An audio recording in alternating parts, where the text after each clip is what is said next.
गर्मियों की छुट्टियों को खुशनुमा बनाने के लिए धनबाद में एक बार फिर से डिज्नीलैंड मेला धूम मचाने आ गया है। लेकिन इस बार धनबाद वासियों को कुछ खास अनुभव करने का मौका मिल रहा है। इस बार मेले का मुख्य आकर्षण अंडर वाटर फिश टर्नल है। इस अंडर वाटर फिश टर्नल के अंदर आपको मिलेगी रंग बिरंगी मछलियों के साथ कई अन्य समुद्री जीव। वहीं महिलाओं के लिए कई प्रकार के लगाए गए हैं स्टॉल और बच्चों के लिए भी है कई प्रकार के झूले। तो देर किस बात की, अभी आइए जिला परिषद मैदान धनबाद और उठाइए आनंद।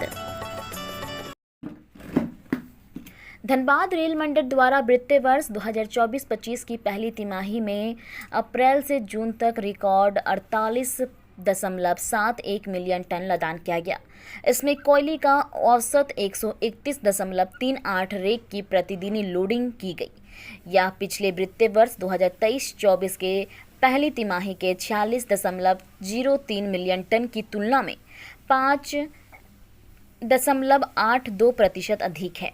माल ढुलाई से धनबाद मंडल को 6,777.31 करोड़ रुपए की प्रारंभिक आय प्राप्त हुई है, जो पूरे देश में अव्वल है।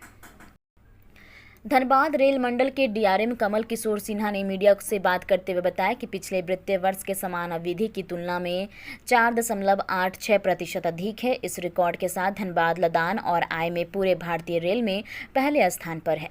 पूर्व मध्य रेल 2024-25 की प्रथम तिमाही में 91.61 मिलियन टन माल लदान कर क्षेत्रीय रेलों में चौथे स्थान पर रहा। इस वित्तीय वर्ष की पहली तिमाही में गेहूं के 37 रेक और मक्के के 317 रेक लोड की गई है, जो पिछले वर्ष की इसी अवधि की तुलना में 109% अधिक है। जो इस साल इस महीने का जो जून के महीने का अचीवमेंट लेते हैं, तो हम लोगों ने जून के महीने में करीब 16.40 मिलियन टन की लोडिंग की है, जो कि पिछले साल की इसी अवधि के 14.84 मिलियन टन से करीब 10% ज़्यादा है।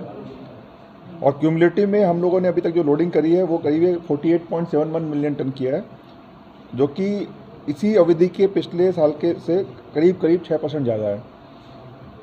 ये अचीवमेंट इसलिए महत्वपूर्ण है कि हम लोग इस समय भी भारत के नंबर 1 में फ्रेट लोडिंग डिवीज़न है और कोल लोडिंग में हम लोग इंडिया में नंबर 1 स्थान रखते हैं, जो कि पिछले जब से करीब 3 साल हो गए, 3 साल से हम लोग नंबर 1 में लगातार बने हुए हैं।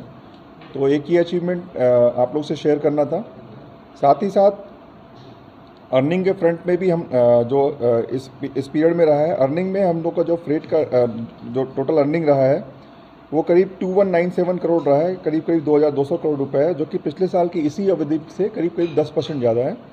और सिमिलरली जो क्यूमुलेटिव अर्निंग है वो 6450 करोड़ रही है, जो कि इसी पीरियड के अर्निंग से करीब 5% ज़्यादा है। तो फ्रेट और अर्निंग के मामले में भारत में नंबर 1 पे इंडियन रेलवे में हम लोग धनबाद डिवीजन ने अपना स्थान मेंटेन किया है। साथ ही 3 चीज़ों के बारे में आपसे इंटरेक्शन हुआ। दैट इज़ एक तो फायर प्रोटेक्शन के लिए रेलवे ने क्या किया है, FDSS एंड FSDS, ये 2 सिस्टम इंट्रोड्यूस किए हैं AC कोचेज़ में as well as pantry car and power car में, ताकि आग लगने की संभावनाओं में इमीडिएट कार्रवाई हो सके और आग ना लगे। Apart from the regular maintenance, जिसमें हम लोग आग के सभी संभावित स्रोतों को ख़त्म करते हैं। साथ ही एक बाउंड्री वॉल के बारे में आप लोगों से एक इंटरेक्शन हुआ कि बाउंड्री वॉल में आप लोग उसके माध्यम से अपील की गई कि बाउंड्री वॉल की जो इंटीग्रिटी है उसको लोग पब्लिक रिस्पेक्ट करें और बाउंड्री वॉल को ब्रीच ना करें, क्योंकि इसमें से न केवल आदमी बल्कि एनिमल भी आते हैं और जिससे CRO होने की संभावना बढ़ती है और जो भारतीय रेल की महत्वाकांक्षी योजना 160 kmph की वो अफेक्ट होती है, क्योंकि 160 kmph में CRO होने की अवधि में काफ़ी कुछ बड़ा खतरा होता है, जान माल की हानि हो जाती है।